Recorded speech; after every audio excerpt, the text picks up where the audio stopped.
வணக்கம் இரண்டாம் வகுப்பு மாணவர்களே. நம்ம இன்னைக்கு கிளாஸ்ல இலக்கணம் பார்க்க போறோம். இலக்கணத்தினுடைய தலைப்பு பால். முதல்ல பால்னா என்ன அப்படின்னு சொல்லி நம்ம பார்த்திடலாம். திணையின் உட்பிரிவே பாலாகும். திணைனா என்னன்னு நம்ம பார்த்தோம். திணை உயர்திணை, அக்ரிணை அப்படின்னு சொல்லி நம்ம பார்த்தோம்ல. அதனுடைய உட்பிரிவு தான் என்னது? பால். பால் என்ற சொல்லிற்கு பகுப்பு என்பது பொருள். பால்ங்கிற சொல்லுக்கு என்ன பொருள்? பகுப்பு அப்படிங்கிறது தான் பொருள். இப்ப அது எத்தனை வகைப்படும் சொல்லி பார்க்கலாம்.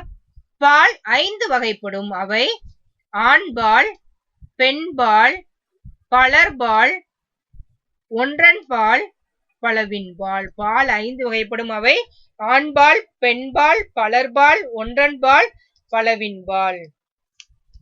இதுல உயர்திணையில வருபவை எந்தெல்லாம் பார்க்கலாம்.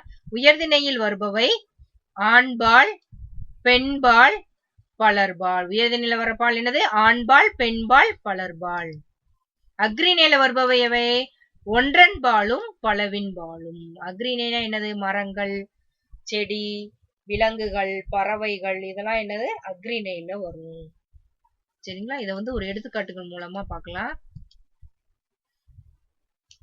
இப்ப ஆண்பால்னா என்ன அப்படின்னு சொல்லி நம்ம பார்ப்போம். ஆண்பால்னா என்னது? ஓர் ஆணை குறிப்பது ஆண்பால் எனப்படும். எடுத்துக்காட்டு என்னது? பையன். வேற யார் யார் ஆண்பால்ல வருவாங்க? அப்பா, சித்தப்பா, பெரியப்பா, மாமா, இவங்கெல்லாம் என்னது? ஆண்பால்ல வருவாங்க.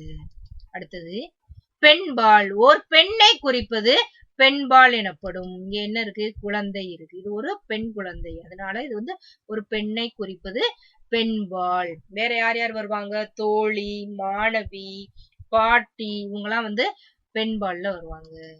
அடுத்து பலர்பால். ஒன்றுக்கும் மேற்பட்ட ஆண்கள், பெண்கள் மற்றும் மனிதர்களை குறிப்பது பலர்பால் எனப்படும். இது என்னது? உயர்திணையில வரும். அப்ப இவங்க மனிதர்களை குறிப்பது எது? ஆண்கள். ஒன்றுக்கும் மேற்பட்ட ஆண்கள், பெண்கள், அதாவது பன்மையில வரும் அப்படின்னு சொல்லி சொல்றாங்க. இங்க படத்தை பாருங்க. இதுல என்ன இருக்கு? ஆண், பெண் 2 பேர் இருக்காங்க இல்லையா? அப்ப ஒன்றுக்கும் மேற்பட்ட ஆண்கள், பெண்கள் மற்றும் மனிதர்களை குறிப்பதுதான் என்னது? பலர்பால். பன்மையில தான் வரும். எப்பவுமே பலர்பால் பன்மையில தான் வரும். ஆண்கள், பெண்கள் பலர்பால்ல வரும். ஆண்களையும் குறிக்கும், பெண்களையும் குறிப்பதா இருக்கும்.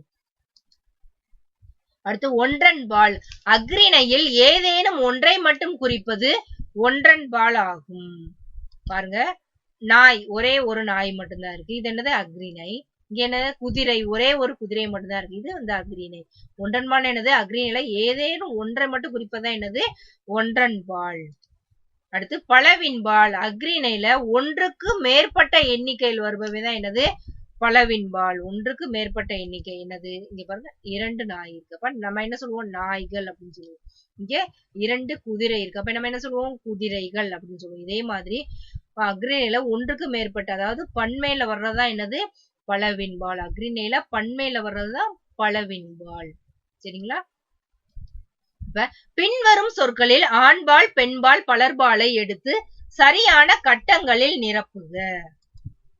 ஆண்கள்: அரசன், குழந்தைகள், பாட்டி, அத்தை, உழவன், மாணவர்கள், அம்மா, தாத்தா. இது யார் யார் எங்கெங்க வருவாங்கன்னு பார்க்கலாம். ஆண்பால், பெண்பால், பலர்பால். ஆண்கள் இது என்ன? பன்மையில இருக்கு. அப்ப பலர்பால்ல வரும். அரசன், இவன் ஒரு ஆண்பால். குழந்தைகள் பன்மையில இருக்கு, உயர்திணையில இருக்கு. அப்ப என்னது? பலர்பால்ல வரும். பாட்டி பெண்பால், அத்தை பெண்பால், உழவன் ஆண்பால், மாணவர்கள் பன்மையில இருக்கு, உயர்திணையில வருது. அப்ப பலர்பால். அம்மா பெண்பால், தாத்தா ஆண்பால். சரிங்களா? இப்ப அடுத்து பின்வரும் சொற்களில் ஒன்றன்பால், பலவின்பாலை எடுத்து சரியான கட்டங்களில் நிரப்புக. ஆலமரங்கள், மாடு, அணில், மரங்கள், நிலவு, மான்கள். ஒன்றன்பால், பலவின்பால். ஆலமரங்கள் இது பன்மையில இருக்கு. அப்ப என்னது? பலவின்பால். மாடு, ஒரே ஒரு மாடுதான் இருக்கு. அப்ப ஒன்றன்பால். அணில், ஒரே ஒரு அணில் தான் இருக்கு. அப்ப ஒன்றன்பால். மரங்கள், நிறைய மரங்கள் இருக்கு. அப்ப பன்மையில இருக்கு. அப்ப என்னதுன்னு? பலவின்பால். நிலவு, ஒரே ஒரு நிலவு தான் இருக்கு. அப்ப ஒன்றன்பால். மான்கள், நிறைய மான்கள் இருக்கு. அதனால இது என்னது? பலவின்பால். சரிங்களா? இதை நோட்ல நீங்க எப்படி எழுதணுங்கிறதையும் உங்களுக்கு மிஸ் அனுப்புவேன். அதை உங்களுடைய கிளாஸ் நோட்ல நீங்க அழகா எழுதியிருக்கணும். சரிங்களா?